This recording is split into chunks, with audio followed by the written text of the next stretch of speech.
네, 여러분 안녕하십니까. 8월 15일 화요일 아침 매일 성경 묵상 함께 나누겠습니다. 오늘은 예레미야 20장 끝부분인데요. 7절에서 18절까지를 함께 살펴보겠습니다. 제가 앞부분을 읽습니다. 여호와여, 주께서 나를 권유하심으로 내가 그 권유를 받아 싸우며 주께서 나보다 강하사 이기셨으므로 내가 조롱거리가 되니 사람마다 종일토록 나를 조롱하나이다.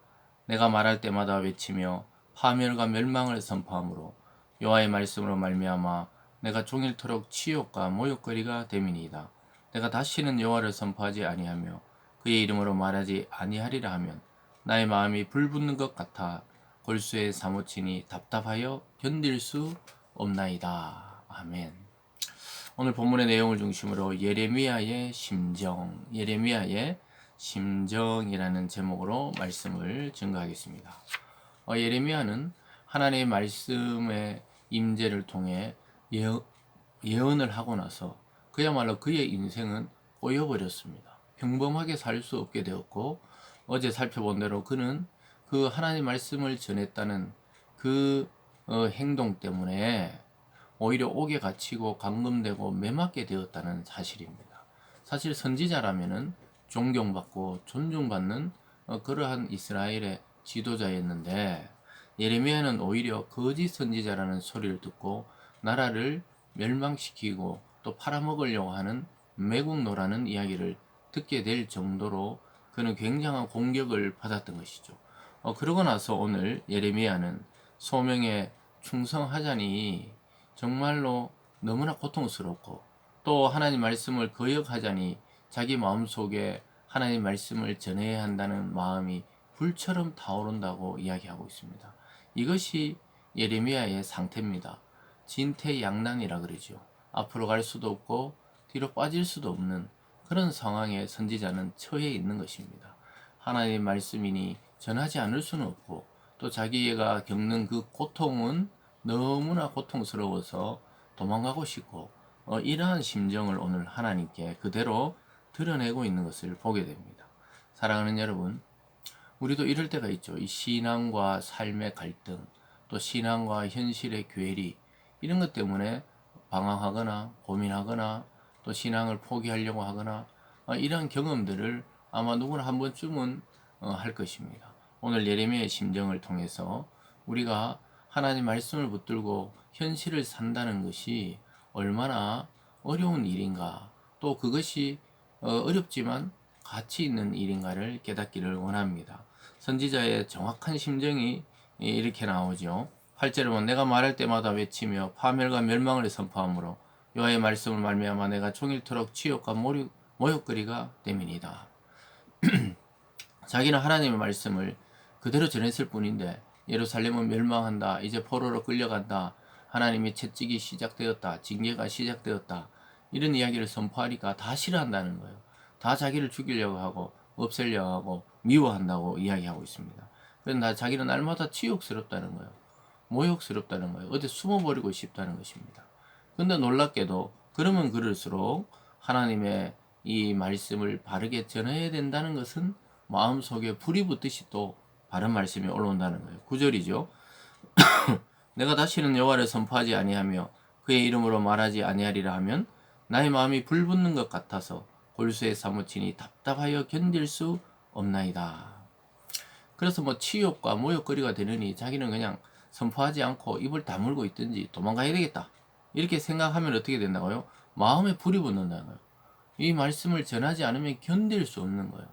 여러분, 이것이 흔히들 저희들 같은 이 목회자로 부르심을 받을 때도 이러한 감정을 느끼게 돼요.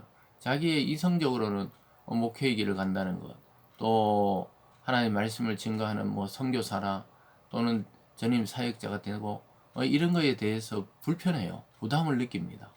그러면서도 하나님의 말씀을 전하는 것이 가장 가치 있는 일이고, 이 일을 하지 않고 인생을 지나 보낸다면 너무 후회될 것 같고, 그래서 결국은 하나님의 부르심에 응답해서 또 신학을 하게 되고 목사 안수를 받게 되고 말씀을 전하게 되죠.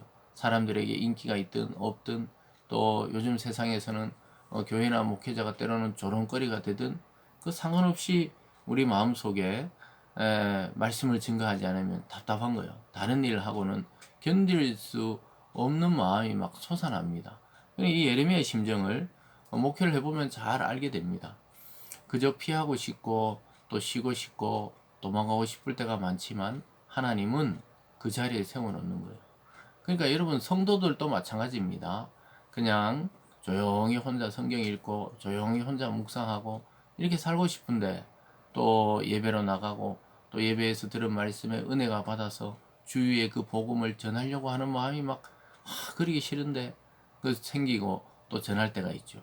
또 그런 말씀을 통해 전도되고 구원을 받게 되는 생명이 있는 것을 보면서 또 보람을 느끼게 되는 것입니다. 그래서 어떻게 보면은 마음이 왔다 갔다 하는 거예요.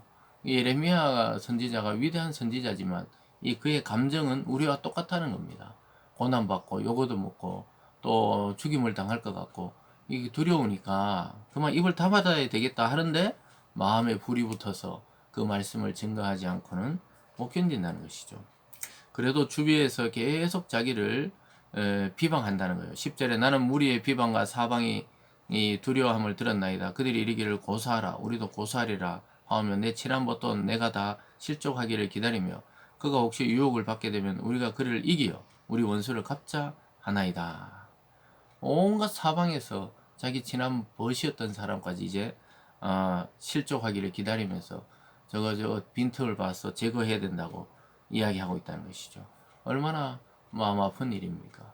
그래서 우리가 하나님의 일을 하고 또 하나님의 말씀을 순수하게 지킨다는 것이 이 시대와는 반대되는 길로 때로는 걸어가는 것이라는 것을 알게 되죠.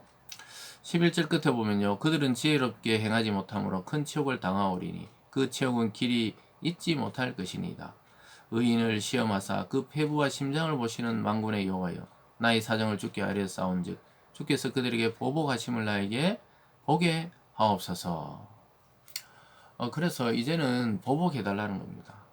하나님이 구원해 주시고 하나님이 나를 지켜주지 않으면 방법이 없고 저런 적들을 오히려 하나님께서 보복해서 나를 구원해 달라는 거예요.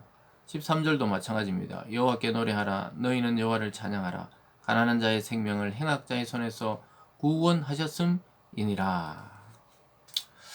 그러면서 14절부터는 하나님께 구원을 해달라 하고부터는 사실은 내가 태어나지 않았으면 더 좋을 뻔했다고 이야기해요. 너무 고통스러우니까 차라리 이 세상에 태어나지 않았으면 좋았을 것이라는 거예요. 14절에 내 생일이 저주를 받았다면 나의 어머니가 나를 낳던 날이 복이 없었다면 그냥 유산이 되든지 뱃속에서 죽어버렸으면 이런 고통을 받지 않았을 거라는 것이죠. 18절로 가볼까요? 어찌하여 내가 태에서 나와 고생과 슬픔을 보며 나의 나를 부끄러움으로 보내는고 하니라.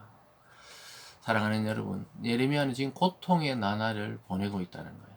하나님의 말씀을 받은 자가 교만해서 그런 것도 아니고 정말 잘나서 그런 것도 아니고 그저 하나님의 말씀을 있는 그대로 전했는데 백성들은 그 말을 듣기 싫어하고 오히려 예레미야를 틈만 나면 조롱하고 죽이려고 하고 또 때리고 또 때로는 착고에 채우고 구덩이에 던지기도 하고 이런 고난을 당하니까 자기는 고생과 슬픔의 나날을 보내고 있다.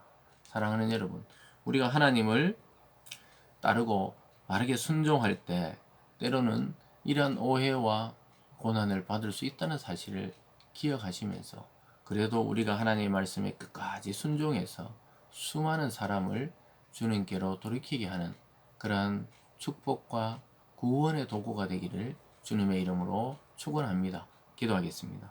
사랑의 하나님 아버지, 예레미야의 심정이 오늘날 우리의 심정이 되게 하시고 고난과 역경과 또 환난과 핍박과 조롱 속에서도 참 복음을 전하는 우리 모든 성도들 되게 하여 주시옵소서.